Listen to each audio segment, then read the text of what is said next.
करायची सुरुवात। आज माननीय मुख्यमंत्र्यांच्या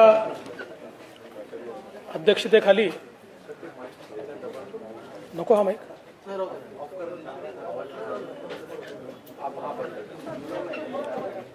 हा थोडा हळू करून टाका। आज माननीय मुख्यमंत्री महोदयांच्या अध्यक्षतेखाली मंत्रिमंडळाची बैठक झाली आणि अनेक महत्त्वपूर्ण विषयांवर आज मंत्रिमंडळाने निर्णय केलेला आहे। काही लोकोपयोगी निर्णय ज्याची महाराष्ट्रातली जनता सातत्याने वाट पाहत होती, असेही निर्णय माननीय मुख्यमंत्र्यांनी आज घेतले आहेत। मी माननीय मुख्यमंत्र्यांना विनंती करेन की आजच्या निर्णयाच्या बद्दलची माहिती त्यांनी माध्यमांना आणि माध्यमांच्या माध्यमातून जनतेला द्यावी। नमस्कार, सगळ्यांचंच मी मनापासून या ठिकाणी स्वागत करतो। आज कॅबिनेटची बैठक झाली, त्याच्यामध्ये अनेक विषयांवर चर्चा झाली, निर्णय झालेत। DCM साहेबांनी आपल्याला आता सांगितलेलंच आहे की शासनाने काही लोकहिताचे निर्णय घेतलेले आहेत आणि आम्ही तुम्हाला आधीच सांगितलंय की हे शासन जे आहे सर्वसामान्य माणसाला दिलासा देणारं शासन आहे। समाजातल्या सर्वच घटकांना न्याय देण्याचं काम हे शासन पुढील कालावधीमध्ये टप्प्याटप्प्याने नक्की करणार आहे। त्याची सुरुवात देखील आम्ही सुरुवातीच्याच पहिल्याच कॅबिनेटमध्ये चर्चा करून तशा प्रकारचं सुतोवाच केलं होतं।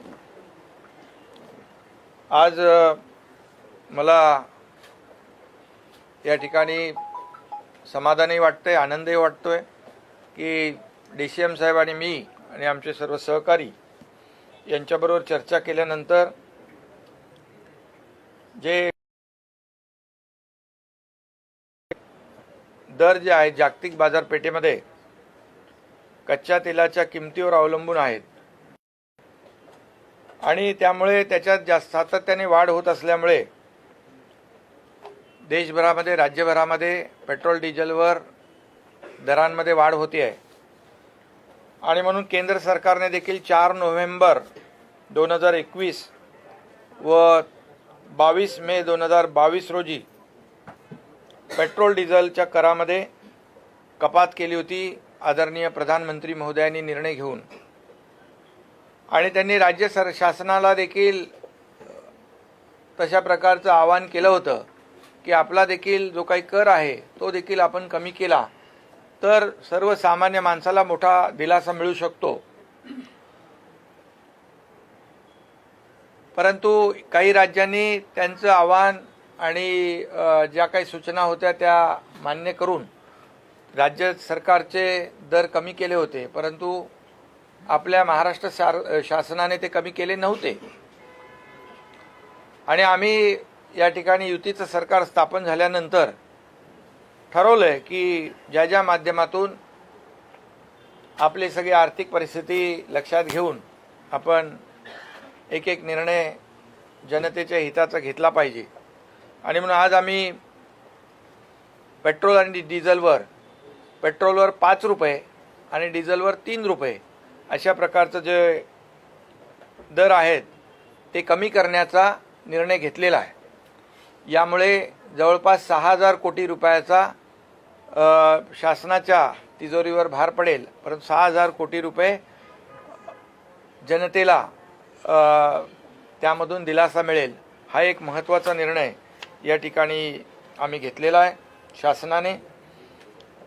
यामुळे जे काही डिझेलचे गुड्स ट्रान्सपोर्ट आहे त्यामुळे झालेली वाढ आणि मग त्याच्यामुळे जे काही वस्तूंवरच्या किमती वाढल्या त्याच्यामुळे देखील दिलासा मिळेल आणि थेट पेट्रोलमध्ये देखील आपण 5 रुपये कमी केल्यामुळे थेट नागरिकांना दिलासा मिळेल। त्याचबरोबर आजच सकाळी प्रधानमंत्री महोदयांनी फोन करून सूचना दिल्या होत्या की राज्यामध्ये 18 ते 59 या वयोगटातील सर्वांनाच बूस्टर डोस मोफत देण्याचं केंद्र सरकारने जाहीर केलेलं आहे. पण त्याची अंमलबजावणी मोठ्या प्रमाणावर राज्यात देखील झाली पाहिजे आणि पुढच्या 75 दिवसामध्ये एक टार्गेटेड प्रोग्राम, एक आपला सगळ्यांनाच याचा बेनिफिट झाला पाहिजे, संपूर्ण महाराष्ट्रामध्ये देशव्यापी मोहीम घेऊन अशा प्रकारचे देखील आवाहन प्रधानमंत्री महोदयांनी केलेलं आहे. त्यामुळे जे काही पॉझिटिव्हिटीचं जे कोविडचं प्रमाण आहे ते कमी होईल आणि सक्रिय रुग्णांची संख्या कमी होईल आणि मोठ्या प्रमाणावर 18 ते 59 वयोगटातल्या सगळ्यांना याचा बेनिफिट होईल. त्यामुळे आमचं शासनाचे सर्व आज त्याच्यामध्ये कॅबिनेटमध्ये देखील चर्चा याच्यावर झाली. मुख्य सचिव आणि आरोग्य विभाग आणि सगळीच यंत्रणा जी आहे सगळ्याच माध्यमातून या ठिकाणी हा बूस्टर डोस जो आहे सगळ्यांना मिळेल, बूस्टर म्हणजे त्याची आवश्यकता आहे ते मिळेल आणि त्याचा फायदा सर्वसामान्य लोकांना होईल. हा देखील एक मोठा प्रोग्राम राज्य सरकार हाती घेईल. त्याचबरोबर केंद्र शासनाच्या स्वच्छ भारत अभियान टप्पा 2 च्या धर्तीवर राज्यात देखील स्वच्छ महाराष्ट्र अभियान टप्पा 2 राबविण्यात येणार आहे नगरविकास विभागाच्या माध्यमातून.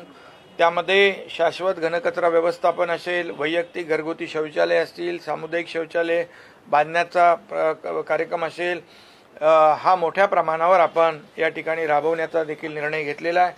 त्याचबरोबर केंद्र पुरस्कृत अमृत अभियान टप्पा 2 Atal mission for rejuvenation and urban transformation असा जो नगरविकास विभागाच्या माध्यमातून देखील राज्यात आपण राबवतोय. या योजनेतून सर्व शहरांमध्ये केंद्राच्या मार्गदर्शक सूचनेनुसार अमृत अभियान राबविण्यात येईल. यामध्ये मोठ्या प्रमाणावर पाणीपुरवठा योजना आणि मलनिस्सारण योजना जी अतिशय कुठल्याही शहराच्या किंवा राज्याच्या दृष्टीने अतिशय महत्त्वाचा विषय येतो आणि सांडपाण्याचा पुनर्वापर जो आपण STP करतो आणि त्याच्यावर पाण्यावर ट्रीटमेंट करतो, हे ट्रीटेड पाणी जे आहे ते पिण्याचं पाणी त्या ठिकाणी वापरू नये म्हणून आम्ही एक MIDC असेल, सेकंडरी यूज असेल, गार्डनला आपण पाणी वापरतो, इतर जे काय आपण पाणी वापरतो हे पाणी STP मधून जे पाणी ट्रीटेड वॉटर जे आहे ते वापरण्यासाठी त्याचं कंपल्शन देखील करण्याचा निर्णय घेतलेला आहे. त्याचबरोबर जलसाठ्यांचं पुनर्जीवन देखील यामध्ये करायचं आहे. यामध्ये 10,513 कोटी रुपयाचा जवळपास निधी या ठिकाणी त्याची तो मिळेल. त्याचबरोबर खासदार धैर्यशील माने आणि आमदार प्रकाश आंबेडकर आणि इतरही आमच्या लोकप्रतिनिधींनी माझ्याकडे आणि DCM साहेबांकडे विनंती केली होती. जे नियमित कर्ज परतफेड करतात त्यांना जो काही शासनाने निर्णय घेतला आहे 50,000 रुपये इन्सेंटिव्ह देण्याचा, त्यामधून कोल्हापूर, सातारा, सांगली, पश्चिम महाराष्ट्रातले जे पूर परिस्थितीमध्ये ज्यांना शासनाच्या माध्यमातून आपण मदत केली होती 2018-19ला अतिवृष्टीमुळे शेतकऱ्यांचं झालेलं नुकसान भरपाई आपण दिली होती, त्यांना त्यामध्ये वगळण्यात आलं होतं.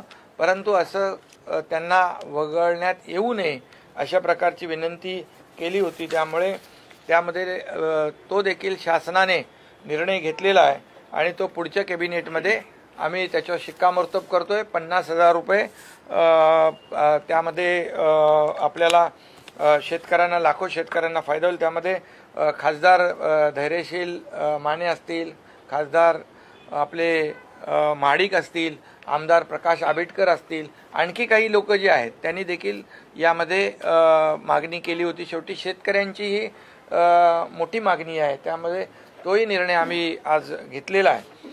एकंदरीत अशा प्रकारच्या ज्या काही योजना आहेत ज्यांचा थेट लोकांशी संबंध आहे अशा योजना ज्या आहेत, असे निर्णय जे आहेत आम्ही लोकहिताचे आज घेतलेले आहेत. एक फक्त नाही, एक मिनिट. फक्त एक जे CM साहेबांनी या ठिकाणी सांगितलं अमृत, तर अमृत 1 आणि 2 मधला आता फरक असा आहे की अमृत 1 मध्ये 44 शहरं होती. आता आज जो निर्णय मुख्यमंत्री मोदयांनी घेतला आहे, 400 म्हणजे अगदी नगरपंचायतीपासून तर महानगरपालिकेपर्यंत ज्या 400 अर्बन बॉडीज आहेत त्या सगळ्यांना आता ही केंद्र सरकारची योजना आजपासून लागू झाली आहे. त्यामुळे या सगळ्या शहरांमध्ये पिण्याचं पाणी आणि सांडपाणी या दोन्हीच्या योजना या केंद्र सरकार अनुदान देईल, राज्य सरकार त्याला मॅचिंग ग्रँट देईल आणि ज्या छोट्या संस्था आहेत त्यांना केवळ 10% पैसे स्वतः द्यायचे आहेत, बाकी 90% ग्रँटच्या माध्यमातून त्या ठिकाणचे प्रोजेक्ट पूर्ण केले जाणार आहेत.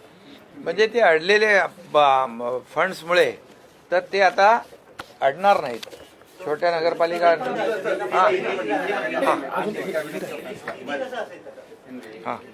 काही अजून नगर परिषद नगरपंचायतीच्या ज्या नगराध्यक्षांच्या निवडणुका ज्या आहेत त्या 2018ला तो निर्णय घेतला होता, पण नंतर तो बदलला होता.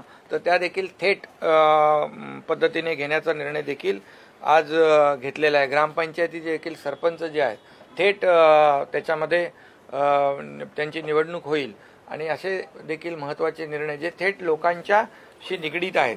बाजार समितीमध्ये देखील शेतकऱ्यांना थेट मतदानाचा जो अधिकार आहे तो देखील पुन्हा बहाल करण्याचा निर्णय घेतलेला आहे. मध्ये तो 2020ला आपण रद्द केला होता. असे देखील हे निर्णय घेतलेत. आज हमारी सरकार के माध्यम से जो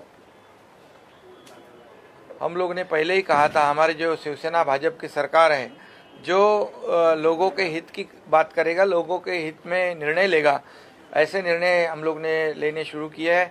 आज सबसे महत्वपूर्ण जो निर्णय है जो केंद्र सरकार ने निर्णय लिया था, प्रधानमंत्री जी ने उनके जो केंद्र सरकार का जो टैक्स है वो कम किया था और राज्यों को भी आह्वान किया था कि आप भी अगर कम करें तो डबल बेनिफिट लोगों को मिल सकता है. लेकिन कई राज्यों ने वो निर्णय लिया था, हमारे महाराष्ट्र सरकार ने नहीं लिया था. लेकिन आज वो निर्णय में हमारे DCM साहब और हमारी चर्चा हुई है, अधिकारियों से चर्चा होने के बाद यहाँ पर पेट्रोल पे 5 लीटर प्रति लीटर 5 रुपया कम करने का निर्णय और डीजल पे 3 रुपया प्रति लीटर कम करने का निर्णय, ये भी महत्वपूर्ण निर्णय आज लिया है. इससे महंगाई कम हो जाएगी, लोगों को राहत मिलेगी. उसके बाद हमारा जो दूसरा निर्णय है अमृत जो मिशन 2 है उसमें भी केंद्र पुरस्कृत अभियान जो है उसमें भी वो भी निर्णय लिया है. दूसरा केंद्र पुरस्कृत अमृत अभियान फेज 2 जो अटल मिशन जो है वो भी, उसमें भी हम लोग ने निर्णय लिया है. कम से कम 10,500 करोड़ रुपए के काम होंगे. जैसे अभी DCM साहब ने कहा है, उसमें जो जितने भी इंक्लूड नहीं थे 400 लोकल बॉडीज़, उसका भी इन्वॉल्वमेंट हुआ है और इससे काफ़ी लोगों को फ़ायदा हो जाएगा उसमें. उसके बाद हम लोग ने जो किसानों को जो रेगुलर कर्जा भरते हैं उनको 50,000 रुपये इंसेंटिव देने का निर्णय लिया था.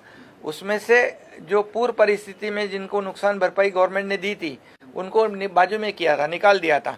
तो वो भी आज निर्णय हम लोग ने लिया है. उसमें जो वहाँ के खासदार जो है धैर्यशील माने, खासदार महाडिक जो है और प्रकाश आबिटकर और अन्य कई हमारे जो विधायक है उन्होंने भी रिक्वेस्ट की थी कि उसमें हम लोग उनको भी बाजू में नहीं रखे, उनको भी इंक्लूड किया जाए. तो वो भी हम लोग ने उसमें भी उनको इंक्लूड किया है. उससे बेनिफिट उनको भी मिलेगा, लाखों किसानों को. और प्रधानमंत्री जी ने आज सुबह ही कहा है हमें कि जो 18 से 59 एज के जो लोग हैं उनको बूस्टर डोज मुफ्त में केंद्र सरकार के माध्यम से जो उन्होंने घोषणा की है, अगले 75 दिनों में वो एकदम बड़ा ड्राइव लेकर उनको सभी लोगों को इसका फ़ायदा मिले, ये सूचित उन्होंने किया है. और आज कैबिनेट में भी हमारी चर्चा होगी है DCM साहब और हमारे और अधिकारियों की, सब लोगों को इसका बेनिफिट हो जाए. ये जो पॉजिटिविटी का जो रेट है कम हो जाएगा और कोविड ख़त्म हो जाएगा. इसलिए उसे भी हम लोग बड़े पैमाने पर लोगों तक पहुंचाएंगे. सभी लोगों की मदद, जो लोकल बॉडीज़ है, NGOs है, आरोग्य संस्थाएं हैं, और सभी टीम जो है वो एकत्रित होकर काम करेगी ताकि लोगों को बहुत फायदा हो जाएगा। सरपंच और वो नगर परिषद के नगराध्यक्ष है उनको भी डायरेक्ट उनका चुनाव हो जाएगा। ये भी बहुत बड़ा निर्णय सरकार ने लिया हुआ है। एक सेकंड फक्त एक मला सीएम साहेबांनी एक निर्णय मला घोषित करायला सांगितला आहे। आणीबाणीच्या काळामध्ये ज्या लोकांना जेलमध्ये राहावं लागलं, देशातल्या वेगवेगळ्या सरकारांनी त्यांना गौरव निधी किंवा पेन्शन देण्याचा निर्णय हा 15-20 वर्षापूर्वी घेतला होता। बिहारने घेतला होता, यूपीने घेतला होता, मध्य प्रदेशने घेतला होता, राजस्थानने घेतला होता। महाराष्ट्रामध्ये तो प्रलंबित होता। 2018 साली आम्ही तो निर्णय घेतला होता, पण 2020 साली तो निर्णय मागील सरकारने स्थगित केला। आजच्या मंत्रिमंडळाच्या बैठकीमध्ये पुन्हा एकदा तो निर्णय हा लागू करण्याचा आम्ही निर्णय केला आहे। जवळजवळ 3600 लोकतंत्र संग्राम सेनानी आहेत की ज्यांना आणीबाणीच्या काळामध्ये कारावास भोगावा लागला, तर त्यांना ते पेन्शन आम्ही देणार आहोत आणि अजून 800 ॲप्लिकेशन आहेत त्या मेरिटवर डिसाईड होतील। त्यामुळे हाही एक महत्त्वाचा निर्णय या ठिकाणी घेण्यात आला है। हम सभी जानते हैं कि इमरजेंसी के समय जिन लोगों को कारावास हुआ था, ऐसे लोगों को भिन्न भिन्न राज्यों में पेंशन दी जाती थी। महाराष्ट्र में वो नहीं दी जा रही थी। 2018 में उनको पेंशन देने का महाराष्ट्र ने भी निर्णय लिया था, लेकिन 2020 में उसको स्थगित कर दिया गया था। तो अभी वापस आज हमारी कैबिनेट ने निर्णय किया है कि जो लोकतंत्र संग्राम सेनानी है, जिन्होंने लोकतंत्र को बचाने के लिए उस समय लड़ाई की और जिसमें सत्याग्रह में उनको कारावास हुआ, ऐसे लोगों को फिर एक बार महाराष्ट्र की सरकार उनकी जो पेंशन है वो शुरू करेगी। तत्कालीन सरकारने सांगितलं होतं की जे 6000 कोटींचा जो काही भार तिजोरीवर पडणार आहे त्यामुळे आम्ही निर्णय घेत नाही। कशामध्ये? पेट्रोल डिझेल त्यावेळी सरकारने ते थांबवलं होतं। तर आता जो काही विकास निधी आहे 6000 कोटी कमी झाल्याने त्यावर काही फरक पडणार आहे का? त्याबद्दल सरकार हा 6000 कोटी कुठून भरून 6000 कोटी रुपयाचे नियोजन आम्ही करू। कुठल्याही विकास निधीवर त्याचा भार पडणार नाही, विकासाला कुठेही कात्री लागू देणार नाही। शिंदे साहेब, आज नगराध्यक्ष आणि नगरपालिकेचा निर्णय झाला, पण काल मिलिंद देवरांनी तुम्हाला आणि उपमुख्यमंत्र्यांना पत्र पाठवलं होतं ज्यावर आपण प्रतिक्रिया देखील केली। या संदर्भात आता मुंबईचं वॉटर रचना किंवा आरक्षण याच्या संदर्भात काही विचार आहे का? त्या बाबतीत ही खूप सगळ्यांची मागणी होती। नाही, आता तर ग्रामपंचायत नगरपालिकेचा आम्ही निर्णय घेतलाय आणि मला वाटतं मुंबईच्या बाबतीमध्ये आता तो निर्णय आम्ही काय कुठला घेतलेला नाही। त्याच्यामध्ये माझी आणि सीएम साहेबांची चर्चा झाली। आमच्याही कडे तक्रारी प्राप्त झालेल्या आहेत। आज तो विषय आमच्या अजेंड्यावर नव्हता। आम्ही आता त्या सगळ्या तक्रारींची छाननी करू आणि मग त्याच्या मेरिटच्या आधारावर मुख्यमंत्री त्याचा निर्णय करतील। वॉर्ड रचनेच्या बाबतीमध्ये मोठ्या प्रमाणावर तक्रारी आहेत। एसटीपी प्रोजेक्टच्या संदर्भात आपण खूप मोठे आरोप केले होते आणि आता अटल योजनेमध्ये इतक्या मोठ्या प्रमाणात होत आहे। जे आधीचे एसटीपी प्रोजेक्ट मुंबईचे विशेषतः होते ते वादाच्या भोवऱ्यात होते, ते टेंडर प्रोसेस वादामध्ये होती। त्या संदर्भामध्ये काही विशेष निर्णय पुढच्या काळात घेतले जातील का? नाही, या संदर्भात स्वतः मुख्यमंत्री त्याच्यावर लक्ष ठेवून आहेत। ती सगळी प्रोसेस आता सुप्रीम कोर्टामध्ये आणि न्यायमूर्ती चंद्रचूड यांच्या बेंच समोर त्यांनी ती पूर्ण प्रक्रिया पेंडिंग ठेवली आहे आणि हे संपूर्ण जी काही ही प्रक्रिया त्याचं मॉनिटरिंग ते करत आहेत। त्यामुळे त्या संदर्भातले जे काही रिपोर्ट्स आहेत ते त्यांच्यासमोर मांडले जातील। मुख्यमंत्र्यांनी आयुक्तांना स्पष्टपणे सांगितलेलं आहे की कुठल्याही परिस्थितीत अतिशय पारदर्शी पद्धतीनं हा सगळा व्यवहार झाला पाहिजे। या ठिकाणी कुठल्याही प्रकारे कोणाच्या दबावाखाली किंवा चढ्या दरानं हे होऊ नये।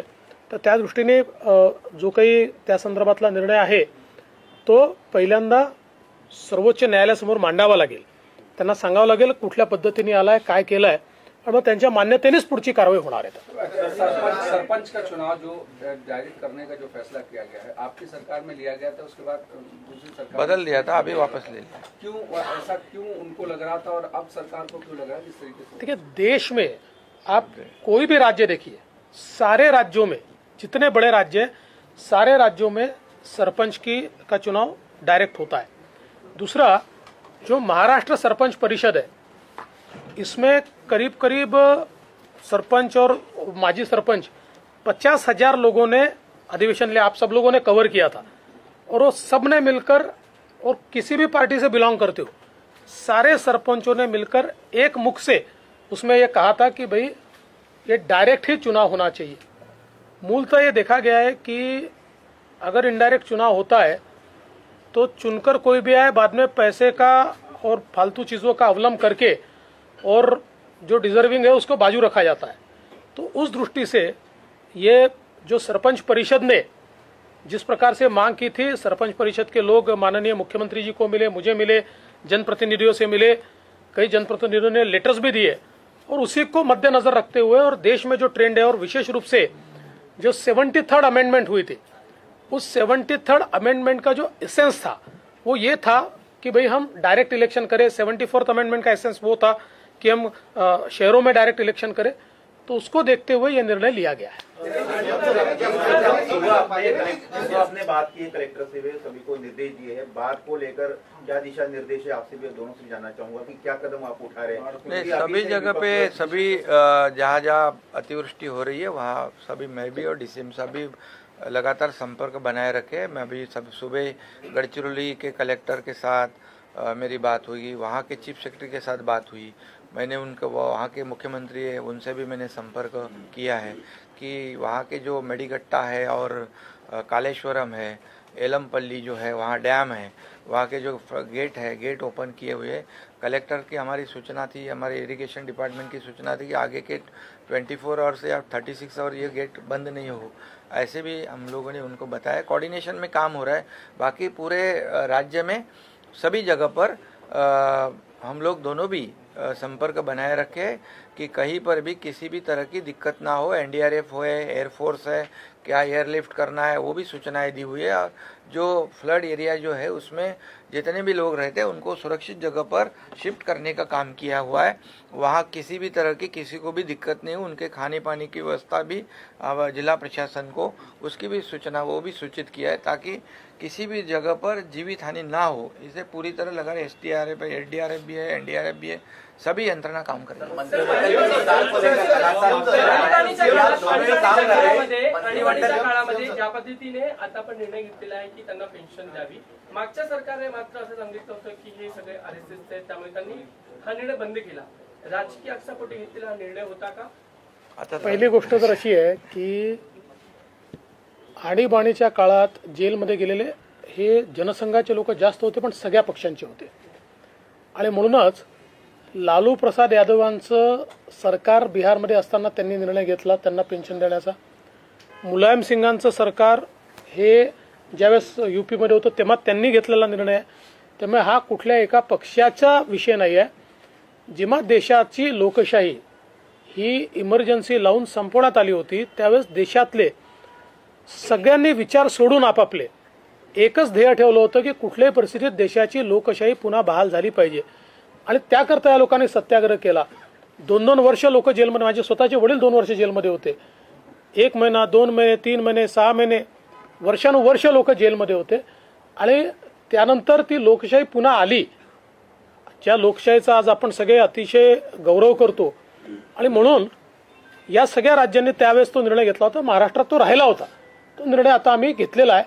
आता मध्यंतरीच्या काळात कुठल्या कारणाने कदाचित त्या सरकारमध्ये काँग्रेस असल्यामुळे त्यांच्या दबावाखाली, कारण जिथे काँग्रेस आहे तिथे त्यांनी हे निर्णय घेतले नाहीत किंवा मध्य प्रदेशचा घेतलेला निर्णय काँग्रेसने बदलवला होता तो पुन्हा नंतर सरकारने घेतला। त्यामुळे कदाचित मागचं जे सरकार होतं महाविकास आघाडीचं काँग्रेसच्या दबावाखाली त्यांनी तो थांबवला होता, पण आता तो पुन्हा आम्ही सुरू केला।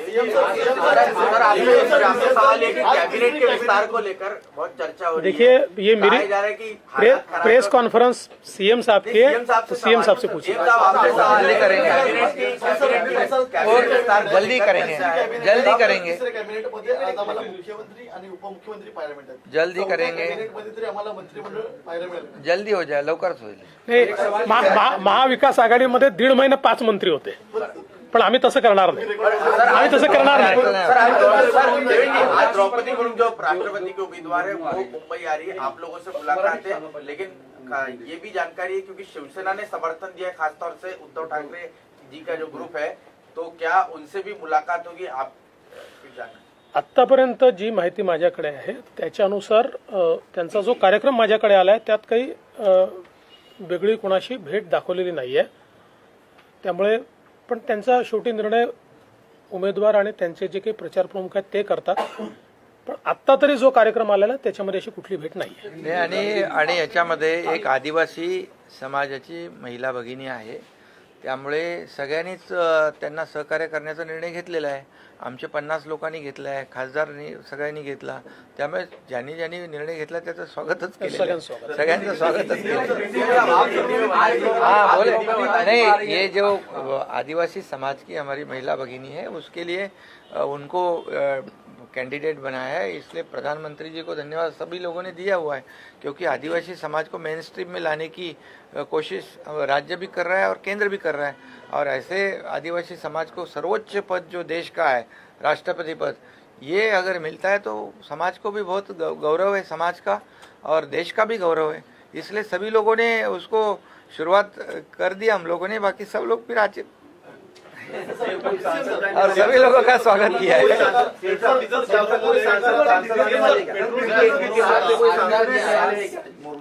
नहीं, सांसद वोट करेंगे, पक्का वोट करेंगे. सर, निर्णय पेट्रोल आणि डिझेलचा घेतला त्याचे इम्प्लिमेंट लगेच रात्री 12 वाजल्यापासून. सर, याचा एक प्रश्न आहे की 21 मेला मागच्या सरकारने एक निर्णय घेतला होता, त्यामध्ये 1 रुपया आणि 2 रुपये व्हॅट कमी केला होता.